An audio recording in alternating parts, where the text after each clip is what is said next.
जो प्रॉब्लम आपने अभी स्क्रीन पर देखा था वही हमने यहाँ पर लिख दिया है सेम टू सेम। अब इसका सॉल्यूशन करते हैं, जिसमें लिखा है कैलकुलेट स्टैंडर्ड डेविएशन, यानी स्टैंडर्ड डेविएशन जिसको हिंदी में मानक विचलन या प्रमाप विचलन कहा जाता है, उसकी कैलकुलेशन करना है। तो यहाँ पर आप देखेंगे कुछ नंबर्स यहाँ पर जैसे ही माइनस में भी है और ये प्लस में भी है, क्योंकि जिस स्टूडेंट ने इसको पूछा है शायद उसने जो है माइनस और प्लस की वजह से ही कन्फ्यूजन उसके माइंड में क्रिएट हो चुका है। तो अब हम इसका सॉल्यूशन करते हैं और देखते हैं स्टैंडर्ड डेविएशन आखिर किस प्रकार से सॉल्व किया जाएगा और कैलकुलेट किया जाएगा। सबसे पहले इनके बीच का नंबर लिखेंगे x के नाम से। 30 और 20 इन दोनों का जोड़ करके आधा करेंगे, यानी 30 और 20 को जोड़ के आधा करेंगे तो माइनस का 25 होगा, यानी इन दोनों टोटल तो 50 होगा यानी 50 और उसका हाफ 25 यानी 25 होगा। ऐसे ही इन दोनों का टोटल करके हाफ करेंगे तो 15 होगा। इन दोनों का टोटल करेंगे तो माइनस का 5 यानी 5 होगा। और आगे बढ़ेंगे 0 और 10 तो जोड़ेंगे तो 10 होगा, 10 का आधा 5 होगा। और इन दोनों का टोटल ये प्लस में चल रही है, 3 नंबर प्लस में और 3 नंबर माइनस में चलेंगे। इस प्रकार से फिर हम इसका x का स्क्वायर करेंगे, इस बात का ध्यान रखेंगे x स्क्वायर, क्योंकि हमें स्टैंडर्ड डेविएशन में हमें ज़रूरत किसकी है यह भी अभी देखेंगे। 25 का 25 में मल्टीप्लाई करेंगे तो 625 प्लस का बन जाएगा, क्योंकि माइनस माइनस का आपस में मल्टीप्लाई प्लस हो जाता है। 15 का 15 में करेंगे तो 225 होगा। 5 तो 25 होगा, ये भी 25 होगा, ये 225 होगा और ये 625 होगा। इसमें अगला स्टेप क्या है, ये जो फ्रीक्वेंसी है इसका कोड हम F लिखेंगे यहाँ पर 5, यानी कि F और X का मल्टीप्लाई, यहाँ पर F और X इन दोनों की मल्टीप्लाई होगी, फिर F की मल्टीप्लाई X स्क्वायर में भी होगी। तो F की मल्टीप्लाई एक बार X में जब करेंगे तो FX होगा, और इसका मल्टीप्लाई करके चेक करते हैं कितना होगा। 25 का 5 में -1 25, 14 15 इन दोनों की मल्टीप्लाई 210 माइनस के 210, और ये माइनस का 75 और ये प्लस का 50 और ये दोनों 60, ये दोनों 50। अब हम इसका टोटल करेंगे, सिग्मा FX आखिर क्या होगा। माइनस वाले को जोड़ेंगे और प्लस वाले को घटाएंगे, क्योंकि माइनस की संख्या ज़्यादा है।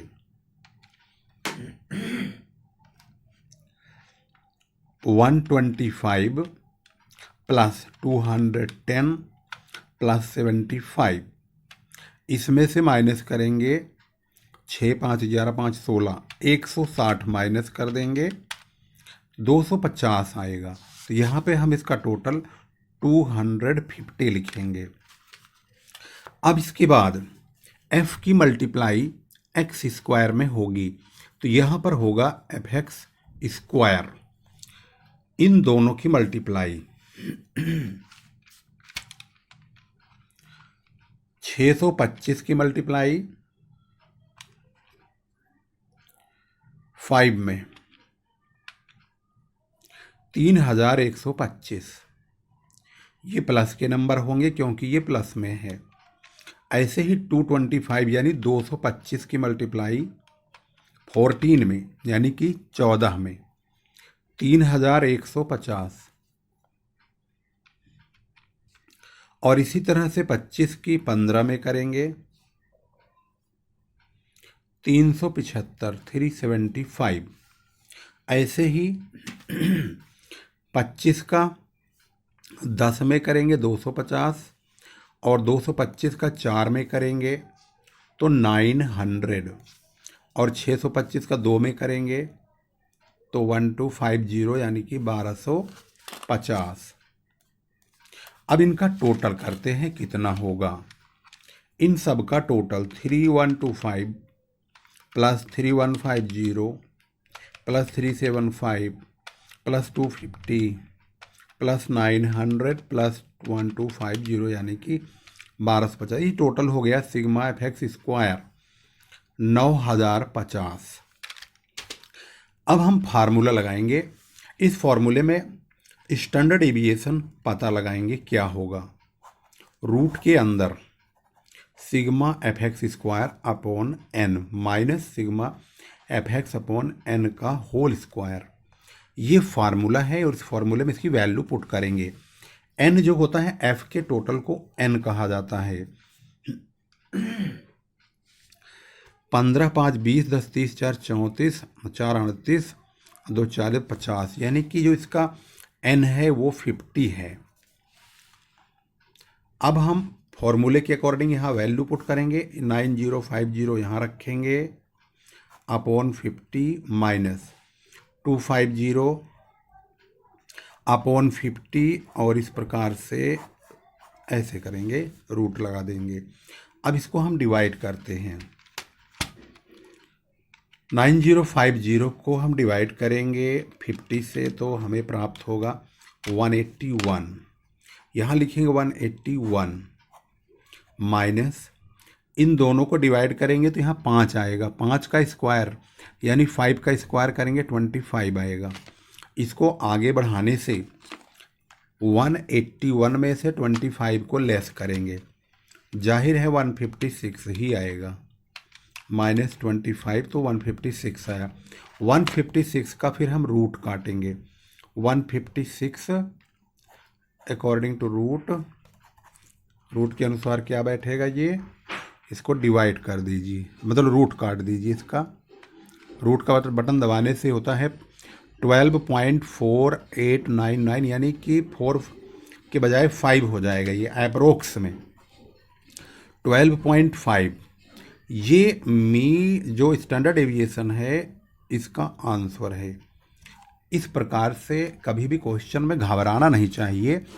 और इसकी क्वेरीज हमारे पास आई तो हमने इसका सॉल्यूशन सोचा कि उस बच्चे को ही भेज दूं, लेकिन हमने सोचा कि इसको हो सकता है और स्टूडेंट को भी इसकी प्रॉब्लम हो, इसलिए इसकी वीडियो बना के अपलोड करने में ज़्यादा फ़ायदा है। इससे और भी स्टूडेंट्स लाभान्वित होंगे और उनको भी फ़ायदा मिलेगा। तो आपने देखा प्लस माइनस वाले क्लास इंटरवल में किस प्रकार से हम स्टैंडर्ड डेविएशन की कैलकुलेशन बड़ी आसानी से कर सकते हैं बिना किसी रुकावट के, और यहाँ पर आपने देख भी लिया। और इसका जो आंसर है उस क्वेश्चन में आप देखेंगे तो इसका आंसर भी 12.5 ही है। तो आज के लिए बस इतना ही। इस वीडियो को शेयर अवश्य कीजिए और अपने फ्रेंड्स को भी इसके बारे में बताइए और चैनल को सब्सक्राइब कीजिए, जिससे कि आपको लेटेस्ट अपडेट्स कंटिन्यू मिलती रहे।